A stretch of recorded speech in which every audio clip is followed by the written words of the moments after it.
Hello नमस्कार दोस्तों, स्वागत है आपके अपने YouTube channel DS Rajput education में। तो साथियों, आज आप लोग देखने वाले हैं शिक्षक पात्रता परीक्षा से संबंधित बहुत ही महत्वपूर्ण प्रैक्टिस सेट पेपर, जो कि आपका भाषा फर्स्ट, आपका सेकंड में फर्स्ट में जो आपका आता है हिंदी पोर्शन रहता है, ये सभी लोगों के लिए अनिवार्य भी रहता है साथियों। तो ये आपका सेकंड भाग है।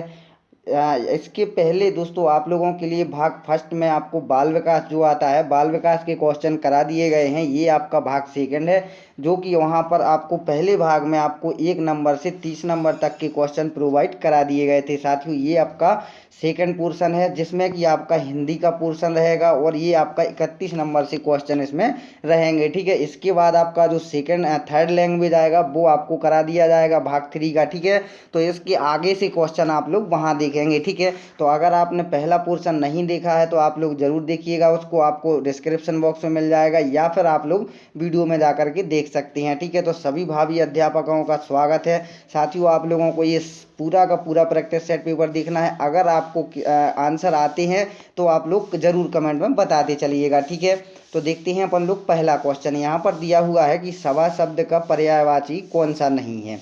तो क्या पूछा है कि सभा शब्द का पर्यायवाची कौन सा नहीं है, यानी कि आपके 3 तो सभा के पर्यायवाची होंगे, एक इनमें से नहीं होगा। तो सभा के कौन से पर्यायवाची होंगे, नहीं है? सम्मिलित, बैठक, परिषद या फिर महावर्तन। ठीक है, तो क्या हो जाएगा इसका राइट आंसर? तो साथियों, सभा का जो पर्यायवाची हैं पहले तो आप लोग वो देख लीजिएगा। ठीक है, सभा अपन लोग किसको कहते हैं आप लोग जानते ही होंगे। ठीक है, तो बैठक भी उसको कह सकते हैं, परिषद भी उसको कह सकते हैं, महावर्तन भी आप लोग उसको कह सकते हैं। लेकिन आपका जो सम्मिलित है ये आपका सभा का रूप नहीं होगा या पर्यायवाची नहीं होगा। ठीक है, तो आपका जो राइट आंसर जाएगा वो सम्मिलित आपका राइट आंसर हो जाएगा। ठीक है, सम्मिलित जो है वो आपका सभा का पर्यायवाची शब्द नहीं बनेगा। ठीक है, नेक्स्ट दिया हुआ है कमल शब्द का पर्यायवाची। तो कमल शब्द का पर्यायवाची बताइए आप लोग कौन सा है? ताम्रस, रसाल, सोमरस या फिर अम्बुज। ठीक है, तो आप लोग समझ गए होंगे इसका पर्यायवाची क्या हो जाएगा।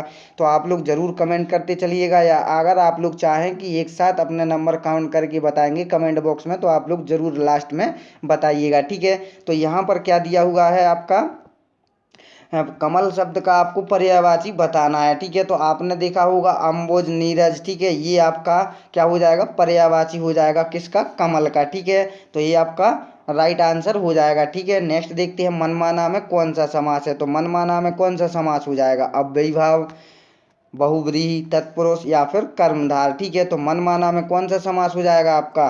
तो साथियों आप लोग समझते होंगे इसका राइट आंसर क्या हो जाएगा। तो जी हाँ दोस्तों, इसका जो राइट आंसर होगा आपका वो अव्ययीभाव समास हो जाएगा मनमाना में। ठीक है, नेक्स्ट देखते हैं उन्मूलन।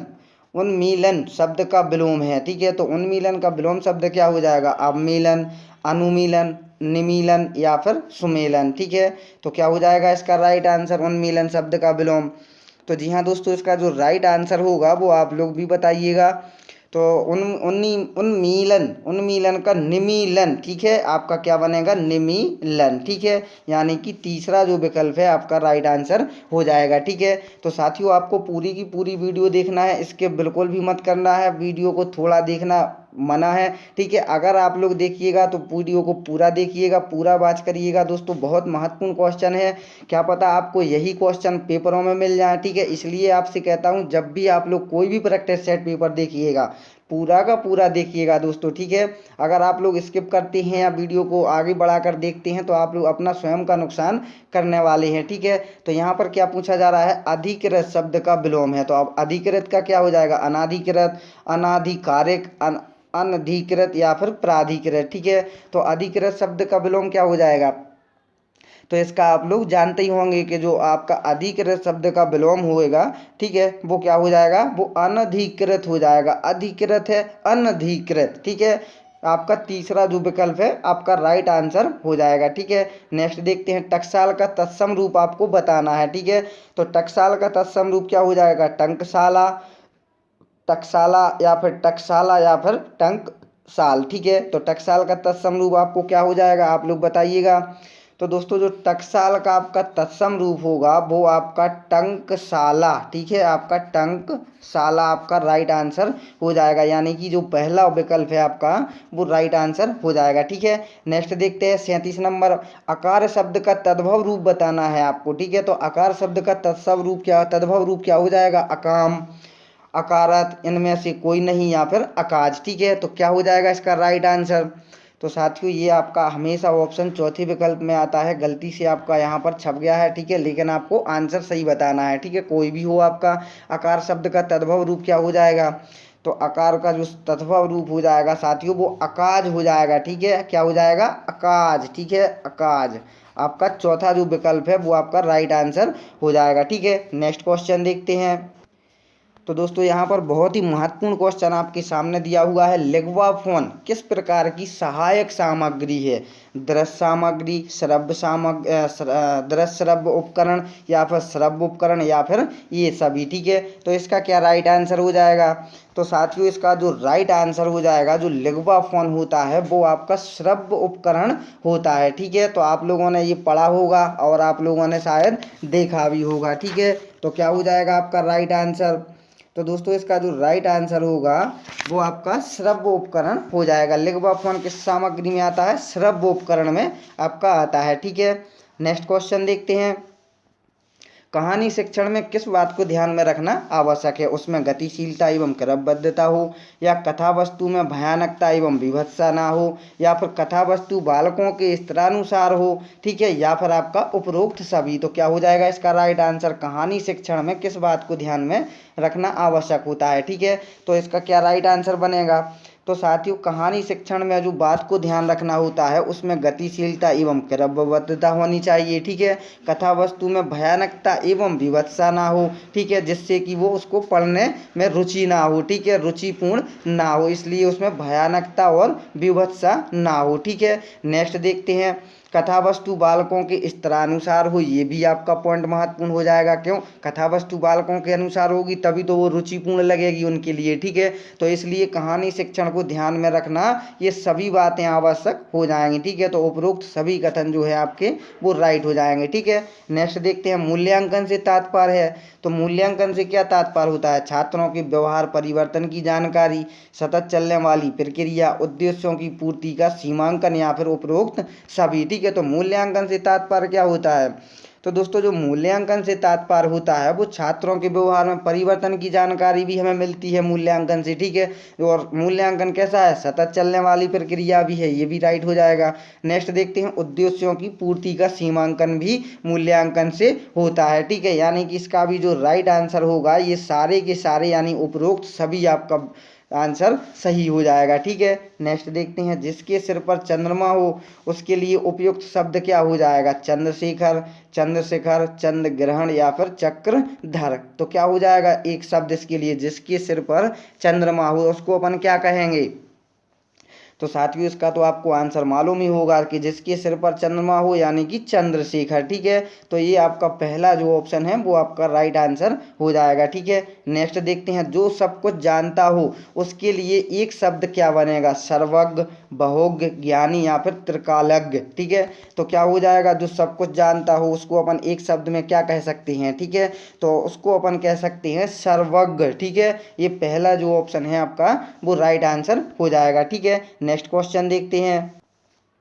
तो साथियों यहाँ पर दिया हुआ है स्वयंभू शब्द का अर्थ है। तो स्वयंभू शब्द का क्या अर्थ हो जाएगा, स्वावलंबी, स्वतः उत्पन्न, सर्वश्रेष्ठ, या फिर सर्वोपरि। स्वयंभू शब्द का आपको अर्थ बताना है, ठीक है। तो स्वयंभू क्या कहलाता है, स्वावलंबी, या फिर स्वतः उत्पन्न, या सर्वश्रेष्ठ, या फिर सर्वोपरि, ठीक है। तो इसका जो राइट आंसर जाएगा, आपने तो इसका आंसर बता दिया होगा साथियों, मुझे पूरा विश्वास है आप लोगों पर, ठीक है। तो स्वयंभू का जो शब्द का अर्थ होता है वो स्वतः उत्पन्न होता है, स्वतः उत्पन्न यानी स्वयंभू, ठीक है। ये आपका राइट आंसर हो जाएगा। नेक्स्ट देखते हैं, ईमानदार यह पद विशेषण का भेद है। ईमानदार, ईमानदार कौन से पद का विशेषण का भेद हो जाएगा, परिमाण बोधक, गुणवाचक विशेषण, प्राविशेषण, या फिर सर्वनामिक विशेषण। तो ईमानदार पद है जो वो विशेषण का भेद हो जाएगा। तो कौन सा भेद हो जाएगा आप लोग बताइएगा इसका राइट आंसर।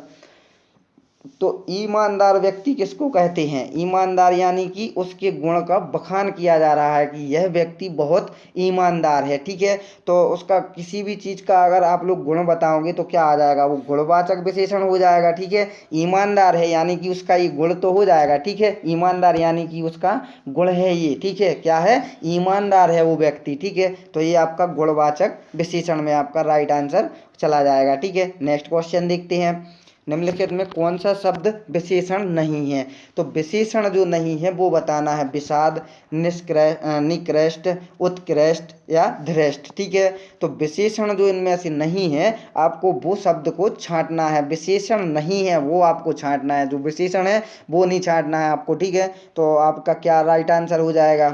तो सबसे पहले तो आपको विशेषण छांटना है। ठीक है, तो विशेषण में क्या आ जाएगा? निष्कृष्ट, निकृष्ट, उत्कृष्ट और धृष्ट। ठीक है, लेकिन जो आपका विशेषण नहीं होगा वो विषाद नहीं होगा। विषाद क्या होगा? कोई भी विशेषण नहीं है, कोई चीज़ नहीं है आपकी इसमें जो आपका विशेषण लायक हो। ठीक है, ये आपका विशेषण नहीं है विषाद। ठीक है, नेक्स्ट देखते हैं। जहाँ सुमति तहाँ संपत्ति नाना, जहाँ कुमति तहाँ विपत्ति निदाना। ठीक है, प्रस्तुत पंक्तियों की रचयिता आपको बताना है। ये किसकी कविता है? जायसी की, तुलसीदास जी की, कबीरदास जी की या फिर रहीम जी की। ठीक है, तो क्या हो जाएगा इसका राइट आंसर? तो साथियों, जहाँ सुमति तहाँ संपत्ति नाना, जहाँ कुमति तहाँ विपत्ति निदाना, इसके जो रचयिता हैं वो तुलसीदास जी हैं। ठीक है, तो ये आपका दूसरा ऑप्शन जो है वो आपका राइट आंसर हो जाएगा। ठीक है, यहाँ पर दिया हुआ है। हिमालय के आंगन में उसे प्रथम किरणों का देव उपहार, उषा ने हंस अभिवादन किया और पहनाया हीरे का हार। ठीक है, प्रस्तुत पंक्तियों की इसके भी आपको रचयिता बताना है। जयशंकर प्रसाद, माखनलाल चतुर्वेदी, रामधारी सिंह दिनकर या फिर मैथिली शरण गुप्त। ठीक है, तो हिमालय के आंगन में उसे प्रथम किरणों का दे उपहार, उषा ने हंस अभिवादन किया और पहनाया हीरे का हार। ठीक है, तो किसका हो जाएगा ये? तो साथियों, ये जो आपके रचयिता होंगे इस कविता के वो हो जाएंगे जयशंकर प्रसाद। ठीक है, तो ये आपका पहला वाला जो ऑप्शन है वो आपका राइट आंसर हो जाएगा। ठीक है, नेक्स्ट देखते हैं। तो नेक्स्ट क्वेश्चन में क्या पूछा जा रहा है साथियों? नेक्स्ट क्वेश्चन में जो आपका पूछा जा रहा है वो पूछा जा रहा है रक्षाबंधन नाटक के रचयिता कौन है? रक्षाबंधन नाटक के रचयिता कौन हो जाएंगे? हरिकृष्ण प्रेमी, सेठ गोविंदास, भारतेंदु हरिश्चंद्र या फिर मोहन राकेश। ठीक है, तो इसका क्या राइट आंसर हो जाएगा? तो साथियों, इसका जो राइट आंसर होगा, रक्षाबंधन नाटक के जो रचयिता हैं आपके वो है हरिकृष्ण प्रेमी। ठीक है, पहला वाला ऑप्शन आपका राइट आंसर हो जाएगा। ठीक है, तो साथियों, अगर आपने अभी तक वीडियो को लाइक नहीं किया है और आप लोग नए हैं चैनल पर तो आप लोग ज़रूर वीडियो को लाइक करिएगा और चैनल को ज़रूर सब्सक्राइब करें। तो और साथ में जो बेल आइकन आएगा उसको भी ज़रूर प्रेस कर लें साथियों। उसको प्रेस करने से क्या होगा, जैसे ही कोई वीडियो अपलोड होगी उसका नोटिफिकेशन आपके लिए सबसे पहले मिल पाएगा और आप लोग उस वीडियो को देख पाओगे। ठीक है, तो साथियों ज़रूर चैनल को सब्सक्राइब करिएगा। अगर इसी प्रकार से आप लोग वीडियो देखना चाहते हैं और अच्छे से अच्छे नंबर यानी कि 120 प्लस नंबर अर्जित करना है तो आप लोग ज़रूर चैनल को सब्सक्राइब करिएगा। साथियों, इसमें बहुत अच्छे अच्छे प्रैक्टिस सेट पेपर आपको प्रोवाइड कराए जाते हैं। जो भी आपका टॉपिक मोस्ट होता है वो भी आपको अलग से प्रोवाइड कराया जाता है विथ ट्रैक के साथ। ठीक है, तो आप लोग ज़रूर चैनल को सब्सक्राइब करिएगा और जो साथ में बेल आइकन आएगा उसको भी ज़रूर प्रेस करें और अगर वीडियो अच्छी लगे तो लाइक कर दें और अपने दोस्तों के साथ भी इसको ज़रूर शेयर करें। ठीक है, तो 49 नंबर जो क्वेश्चन है उसमें पूछा जा रहा है जगन्नाथ में कौन सी संधि है? तो जगन्नाथ में कौन सी संधि हो जाएगी? स्वर संधि, व्यंजन संधि, यण संधि या वृद्धि संधि। ठीक है, तो कौन सी संधि हो जाएगी आपकी इसमें जगन्नाथ में? ठीक है, तो साथियों, इसमें जो आपकी संधि होगी वो व्यंजन संधि हो जाएगी। ठीक है, अगर आपसे जगन्नाथ का संधि विच्छेद पूछ लिया जाए तब कैसा करोगे आप लोग? जगत, ठीक है, जगत प्लस नाथ यानी कि जगन्नाथ। ठीक है, ये आपका ता है जो आधा ना में चले जाएगा। ठीक है, जगत नाथ। ठीक है, तो ये आपकी व्यंजन संधि हो जाएगी। नेक्स्ट देखते हैं नायक का सही संधि विच्छेद क्या हो जाएगा? तो नायक का संधि विच्छेद क्या होगा? यहाँ पर आपका नायक का पूछ लिया ना। ठीक है, तो आपको नायक का बताना है। ना प्लस अक, न प्लस अक या फिर न प्लस अक या फिर नौ प्लस अक। ठीक है, तो क्या हो जाएगा इसका राइट आंसर? तो साथियों, इसका जो राइट आंसर होगा आपका नायक। ठीक है, नायक का संधि विच्छेद क्या होगा? ने प्लस अक। ठीक है, यानी कि दूसरा जो ऑप्शन है। ठीक है, ये आपका राइट आंसर हो जाएगा। ठीक है, नेक्स्ट देखते हैं, किसको पुकारें यहाँ रोकर, अनन बीज चाहे जो करो शरण शरण तिहारे हैं। ठीक है, इन पंक्तियों में कौन सा छंद हो जाएगा, घनाक्षरी या छप्पा या फिर उल्लाला या फिर रोला। ठीक है, तो क्या हो जाएगा इसका राइट आंसर। तो साथियों इसमें जो आपका जो छंद होगा वो घनाक्षरी आपका छंद हो जाएगा। ठीक है, पहला जो ऑप्शन है वो आपका राइट आंसर हो जाएगा। नेक्स्ट देखते हैं, नभ में छटपट बाज लखी मूल्यों सकल प्रपंच कंपति तनु व्याकुल नयन लावक हिल्यो न रंच। ठीक है, इन पंक्तियों में आपको रस बताना है, भयानक रस, रौद्र रस, बीभत्स रस या फिर वीर रस। ठीक है, तो साथियों ये आपको रस से संबंधित एक अलग से क्वेश्चन का प्रोवाइड कराया गया था आपको प्रैक्टिस सेट पेपर, जिसमें कि आपको रस से संबंधित सभी महत्वपूर्ण क्वेश्चन थे, जो आप जितने भी आपके रस से क्वेश्चन बन सकते हैं वो सभी आपको प्रोवाइड करा दिए गए हैं। अगर आपने वीडियो को नहीं देखा है तो आप लोग वीडियो में जा करके उस वीडियो को देख सकते हैं। ठीक है, तो इसमें कौन सा रस हो जाएगा साथियों, आप लोग बताइएगा इसका राइट आंसर। तो साथियों इसका जो राइट आंसर होगा इसमें भयानक रस आपका हो जाएगा। ठीक है, नेक्स्ट देखते हैं, तीन बेर खाती थी वे तीन बेर खाती है, इस पंक्ति में कौन सा अलंकार है। ये आपका पॉपुलर क्वेश्चन है, इंपॉर्टेंट क्वेश्चन है, ये पूछा गया है, इसका आपको राइट आंसर भी मालूम होगा तो आप लोग ज़रूर बताइएगा और कमेंट में आंसर हमें ज़रूर बताइएगा। अगर आप लोग करते जा रहे हैं तो अपना टिक कर लीजिएगा। ठीक है, श्लेष, यमक, अनुप्रास या फिर अन्योक्ति। ठीक है, तो इसमें कौन सा अलंकार हो जाएगा, तीन बेर खाती थी वे तीन बेर खाती है। ठीक है, तो क्या बनेगा इसका राइट आंसर। ठीक है, तो जानते ही होंगे आप लोग के यमक बनेगा, जहाँ पर एक ही शब्द की बार बार पुनरावृत्ति हो रही हो अर्थात उनका अर्थ अलग निकले, वहाँ पर क्या होता है, यमक अलंकार होता है। ठीक है, आप लोग समझ गए होंगे इसकी परिभाषा भी, यहाँ पर बेर खाती थी, यहाँ पर बेर खाती है। ठीक है, तो एक ही शब्द की बार बार पुनरावृत्ति हो रही है अर्थात उनके अर्थ अलग अलग हैं, इस वहाँ पर क्या होता है, यमक अलंकार होता है। ठीक है, नेक्स्ट देखते हैं, मैं पढ़ रहा हूँ वाक्य वर्तमान काल के किस भेद का उदाहरण है, तात्कालिक वर्तमान, सामान्य वर्तमान, पूर्ण वर्तमान या फिर संभाव्य वर्तमान। ठीक है, तो क्या हो जाएगा इसका राइट आंसर। तो साथियों इसका जो मैं पढ़ रहा हूँ, ठीक है, वाक्य वर्तमान काल के जो भेद का जो उदाहरण होगा वो तात्कालिक वर्तमान काल का आपका उदाहरण हो जाएगा। ठीक है, पहला ऑप्शन आपका राइट हो जाएगा। नेक्स्ट देखते हैं, निम्नलिखित में पुल्लिंग शब्द कौन सा है, इसमें पुल्लिंग शब्द बताना है, दुर्घटना, बुढ़ापा, दया और निर्धनता। ठीक है, क्या हो जाएगा पुल्लिंग शब्द इसमें से। तो साथियों इसमें से जो आपका पुल्लिंग शब्द होगा, दुर्घटना है आपका स्त्रीलिंग हो जाएगा, दया है आपका स्त्रीलिंग हो जाएगा, निर्धनता है वो भी आपका हो जाएगा, लेकिन पुल्लिंग शब्द जो होगा वो बुढ़ापा आपका पुल्लिंग शब्द हो जाएगा। ठीक है, नेक्स्ट क्वेश्चन देखते हैं।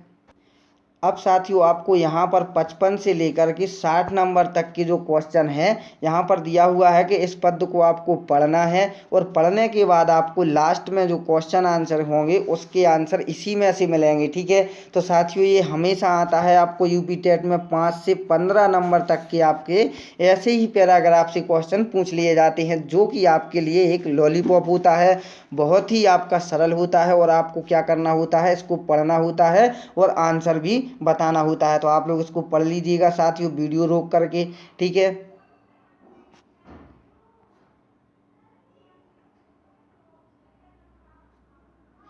आशा करता हूँ आपने इसको वीडियो को रोक करके पढ़ लिया होगा। साथियों ये मैंने पढ़ लिया है आप लोगों के लिए, अगर पढ़ के बताऊंगा तो आपका बहुत ज़्यादा समय व्यर्थ हो जाएगा। ठीक है, इसलिए आपको डायरेक्ट आंसर पर ले चलते हैं। ठीक है, तो देखते हैं आंसर, तो अपन सीधे क्वेश्चन आंसर देखते हैं। ठीक है, यहाँ पर पूछा जा रहा है भूमंडलीकरण में क्या हो जाएगा, बड़े देशों द्वारा छोटे देशों का शोषण करने की भावना निहित है या फिर बड़े राष्ट्रों की एकाधिकारवादी मनोवृत्ति का कुठाराघात होता है, या फिर तीसरा जो ऑप्शन है विश्व के सभी देशों के समान विकास की भावना निहित है, या फिर राष्ट्रों की सांस्कृतिक अस्मिता का संरक्षण होता है। ठीक है, तो इसका क्या राइट आंसर हो जाएगा। तो साथियों इसका जो राइट आंसर होगा वो हो जाएगा आपका बड़े देशों द्वारा छोटे देशों का शोषण करने की भावना निहित है। ठीक है, आपका ये आंसर राइट हो जाएगा। ठीक है, नेक्स्ट देखते हैं, अलादीन का चिराग का अर्थ क्या है। तो वैसे भी आप लोग समझ सकते हैं, अगर आपसे क्वेश्चन भी पूछ लिया जाए तब भी आपको यहाँ से आंसर मिल जाएगा। अलादीन का चिराग का अर्थ क्या होता है? अभिषिप्त वस्तु, सर्वाधिक उपयुक्त विकल्प, या एकमात्र सहारा, या उपर्युक्त में से कोई नहीं। ठीक है, तो इसका अलादीन का चिराग का अर्थ क्या होता है? तो साथियों अलादीन का जो चिराग का अर्थ होता है आपका, वो होता है असिप्त अभिषिप्त वस्तु। ठीक है, अभिषिप्त वस्तु यानी कि अलादीन का चिराग। ठीक है, नेक्स्ट देखते हैं, इस गद्यांश का सर्वाधिक उपयुक्त शीर्षक निम्नलिखित में से क्या होना चाहिए? वैश्वीकरण, भूमंडलीकरण, आर्थिक उदारीकरण, या फिर बाजारीकरण। तो साथियों आपको जब भी ये क्वेश्चन पूछा जाए, आप लोग इस ऐसे क्वेश्चन जब भी आते होंगे, आप लोगों को थोड़ा सा एक झटका सा लगता होगा कि इसका आप क्या आंसर दें। ठीक है, तो आपको क्या करना है दोस्तों, इस ऐसे क्वेश्चनों का आंसर देने के लिए कि यहाँ पर दिया हो सर्वाधिक उपयुक्त शीर्षक क्या है। ठीक है, तो ऐसे में आपको जब भी आप लोग वो पैराग्राफ पढ़ते हैं, उसमें आपको जिस चीज़ से संबंधित वहाँ उस पैराग्राफ में चर्चा की गई हो, या जिस चीज़ की चर्चा की जा रही हो, ठीक है, जिस चीज़ की चर्चा की जा रही हो या फिर की गई हो या फिर बताया जा रहा हो जिस भी चीज़ के बारे में, तो साथियों वही चीज़ आपका जो होता है वो सर्वाधिक उपयुक्त शीर्षक आपका होता है। ठीक है, तो आपको वही उसका राइट आंसर देना होता है। तो इसमें क्या किस चीज़ की बात हो रही थी? वैश्वीकरण, भूमंडलीकरण, आर्थिक उदारीकरण, या फिर बाजारीकरण। तो क्या हो जाएगा इसका राइट आंसर? उपयुक्त शीर्षक क्या है इसका? तो साथियों इसमें जैसा कि आपने एक क्वेश्चन भी पढ़ा है भूमंडलीकरण। ठीक है, तो यही आपका राइट आंसर हो जाएगा। ठीक है, नेक्स्ट देखते हैं, भूमंडलीकरण से क्या विकासशील देशों का त्वरित विकास होता है, स्वदेशी उद्योग धंधों को प्रोत्साहन मिलता है, या निर्यात को प्रोत्साहन मिलता है, या फिर चौथा ऑप्शन है विदेशी उद्योग धंधों को प्रोत्साहन मिलता है। ठीक है, तो भूमंडलीकरण से क्या होता है? तो भूमंडलीकरण से साथियों जो होता है वो विदेशी उद्योग धंधों को प्रोत्साहन मिलता है। ठीक है, तो ये आपका चौथा जो ऑप्शन है वो आपका राइट आंसर हो जाएगा। ठीक है, आज का लास्ट क्वेश्चन देखते हैं, आर्थिक उदारीकरण शर्त है। तो आर्थिक उदारीकरण शर्त क्या है? भूमंडलीकरण की, बाजारवाद की, औद्योगिकरण की, या फिर उपयुक्त में से कोई नहीं। तो आर्थिक उदारीकरण शर्त क्या हो जाएगी? तो आर्थिक जो उदारीकरण शर्त होगी साथियों भूमंडलीकरण हो जाएगी। ठीक है, तो आपने देखा 3-4 क्वेश्चन जो बने थे वो केवल भूमंडलीकरण से आपके बने हैं। ठीक है, शीर्षक भी आपका यही है, क्वेश्चन भी इसी से बने हैं। ठीक है, तो आप लोगों ने साथियों 60 के 60 महत्वपूर्ण 30 महत्वपूर्ण क्वेश्चन देख लिए हैं। आपके कितने नंबर बने हैं आप लोग हमें ज़रूर कमेंट में बॉक्स में बताइएगा। ये साथियों आपका भाग सेकंड था जिसमें कि आपका हिंदी था, इसके पहले आपका सीडीपी करा दिया गया है। ठीक है, यानी कि चाइल्ड डेवलपमेंट करा दिया गया है। ये आपका सेकंड में जो था वो आपका हिंदी था। अब इसके बाद आपके जो नेक्स्ट होंगे उसमें आपका संस्कृत का प्रैक्टिस सेट पेपर रहेगा। ठीक है, संस्कृत का, तो आप लोग उसको भी ज़रूर देखिएगा। अगर आपको ये वीडियो अच्छी लगी है तो ज़रूर लाइक कर देना, और अगर आप लोग इसी प्रकार से और भी वीडियो देखना चाहते हैं तो साथियों ज़रूर चैनल को सब्सक्राइब कर लें, साथ में जो बेल आइकन आएगा उसको भी ज़रूर प्रेस कर लें। उससे प्रेस करने से क्या होगा साथियों, जैसे ही कोई वीडियो अपलोड होगी उसका नोटिफिकेशन आपके लिए सबसे पहले मिल पाएगा। साथियों आपको निःशुल्क शिक्षा प्रदान की जाती है, निःशुल्क यहाँ पर क्लासें चलती हैं, आपको कोई भी पे नहीं करना होता है। ठीक है, ये राष्ट्रहित में शिक्षा चलती है, तो जो भी हमारे भावी अध्यापक अध्यापिकाएं जुड़ी हुई हैं उनके लिए बहुत अच्छे अच्छे क्वेश्चन आंसर प्रोवाइड कराए जाते हैं हर एक सब्जेक्ट के। तो साथियों आपको केवल करना क्या है, आपको केवल करना है और अपनी एक सीट को पक्का करना है। ठीक है, अभी से आप लोग तैयारी करते रहिएगा, तभी आपकी एक सीट पक्की होने वाली है। ठीक है, तो इसी आशा के साथ कि आप लोग ज़रूर पढ़ाई करते होंगे, पढ़ेंगे। ठीक है, और सुरक्षित भी रहेंगे, घर पर रहेंगे। ठीक है, तो इसी आशा के साथ चलते हैं साथियों, मिलेंगे नेक्स्ट वीडियो में। जब तक के लिए जय हिंद, जय भारत।